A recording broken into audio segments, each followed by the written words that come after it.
तो नहीं कह सकेंगे, लेकिन बहरहाल जो बातें मुझे कुछ कहनी है उनके अलावा वो तो मैं कहता हूँ।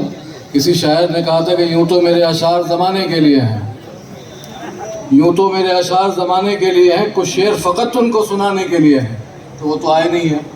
तो मैं अपनी बात करता हूँ। अजीज़ों, ये इलेक्शन जैसा कि बार बार यहाँ कहा गया, हमारी ज़िंदगी का, हिंदुस्तान की बका के लिए, हिंदुस्तान की सलामती के लिए सबसे अहम इलेक्शन है। आज तक तारीख़ में इससे ज़्यादा अहम आज़ादी के बाद से कोई इलेक्शन हुआ नहीं है। आज पूरी बेदारी की ज़रूरत है हमें। तानाशाही पूरी तरह से छा चुकी है। इमरजेंसी से लोग मुकाबला करते हैं, ये इमरजेंसी से भी ज़्यादा ख़राब सूरत हाल। सिर्फ एक मिसाल में देकर के बात आगे करता हूँ कि इंदिरा गांधी ने इमरजेंसी लगाई, बहुत गलत किया था, हम आज तक उसके मुखालिफ हैं। लेकिन जब इंदिरा गांधी ने इलेक्शन का ऐलान किया तो जितने बड़े लीडर्स को पकड़ा था, जयप्रकाश नारायण, मोरारजी देसाई, उन सबको छोड़ दिया गया। सब ने इलेक्शन लड़ा जिनको लड़ना था और एक नई पार्टी बनाई और इंदिरा गांधी उसमें हार गई। अब ये जो इलेक्शन है, इसमें तो इलेक्शन के वक्त में, ऐन इलेक्शन में लोगों को पकड़ा जा रहा है। कौन कौन नहीं पकड़ा गया सबका नाम लेने की कोई ज़रूरत ही नहीं है। ऐन इलेक्शन में सबको पकड़ा जा रहा है, ये उससे ज़्यादा ख़राब सूरत हाल है। इसलिए दोस्तों, मुत्तहिद होने की ज़रूरत है। अल्हम्दुलिल्लाह, बड़ी खुशी की बात कि पूरे हिंदुस्तान में अवेयरनेस है, ख़ास तौर पर माइनॉरिटीज़ के अंदर, SC, ST, OBCs के अंदर सारे लोग इत्तेहाद के साथ वोट दे रहे हैं। इधर उधर की बहुत सारी बातें हिंदू मुसलमान करने की कोशिश हो रही है, कोई भी इसका शिकार नहीं हो रहा। हमें भी इसका शिकार नहीं होना चाहिए, सिर्फ इंडिया को वोट देना है। यहाँ अरविंद जी मौजूद हैं, अरविंद जी ज़रा तवज्जो फरमाएं। देखिए, इंडिया में जो पार्टियाँ हैं, मैं एक मिनट में एक बात कहता हूँ, साफ बात मैं कहना चाहता हूँ, साफ आदमी, नॉन पॉलिटिकल आदमी हूँ।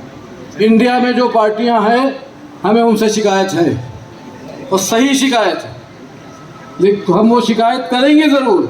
लेकिन अभी ये मौका नहीं है, अभी तो जमहूरियत बचाने का मौका है, अभी तो मुल्क बचाने का मौका है। जब ये मुल्क बचेगा तब हम अपनी शिकायतें लेकर के इनके पास जाएंगे और इन्हें ये बात माननी पड़ेगी।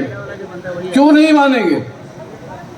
और अगर इसलिए कि हुकूमत इनकी आ रही है, अगर नहीं मानेंगे तो कोई आखिरी इलेक्शन थोड़ी होगा, फिर समझ लिया जाएगा। इसलिए किसी तरह के बहकावे में ना आइए। यहाँ अरविंद भाई, ये जो उलमाए किराम तशरीफ़ रखते हैं, ये समाज के सबसे निचली सतह के लोगों से लोग मिलते हैं।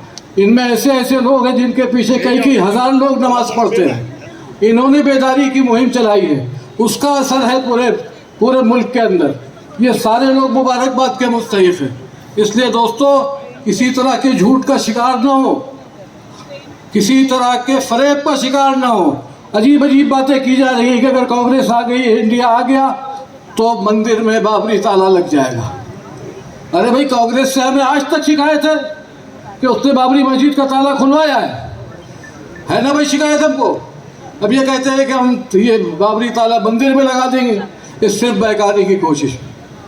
हम इसका शिकार बिल्कुल नहीं होंगे। जितने लोग हैं, पूरी तरह 100% इस बात की कोशिश करें कि एक एक वोट इस्तेमाल हो, एक एक वोट इस्तेमाल हो, सही जगह पर इस्तेमाल हो, इंडिया के लिए इस्तेमाल हो। इस वक्त सिर्फ एक हदफ, एक मंजिल, एक निशाना, इंडिया, इंडिया, इंडिया। ये खूबसूरत कार्यक्रम जो आप देख रहे हैं, सेवा की टीम और यूसुफ अबरानी साहब ने बेहतर तरीके से आपके लिए अरेंजमेंट किया है।